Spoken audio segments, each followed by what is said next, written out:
Hello, traders. FX Pip Collector here. Today is Thursday, November 21st, and this is my recap of the top viewed videos of the day. And gold came in number 2 today, so we're going to do a quick recap on the 1 hour time frame. If you didn't see my full top down analysis on gold from this morning, make sure you check out the video linked at the end of this video over here. But also, don't forget to check out my website, fxpipcollector.com, if you would like to get access to swing trade setups, my daily live streams on Zoom, and my 34 video trading course are included for only $30 per month. So gold has been going pretty much exactly as planned. Pretty much the only way you've lost money on gold over the last couple of weeks is if you've been looking for counter trend trades. Now, the good thing about this pushing up today and making at least a double top or an equal high is that now if price goes down and breaks this structure, that will at least tell us that the last wave from here to here is over.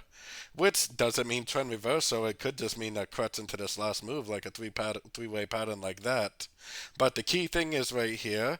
Especially if you're a scalper, I would definitely still be looking for longs at least until I got some sort of a break of structure to the downside.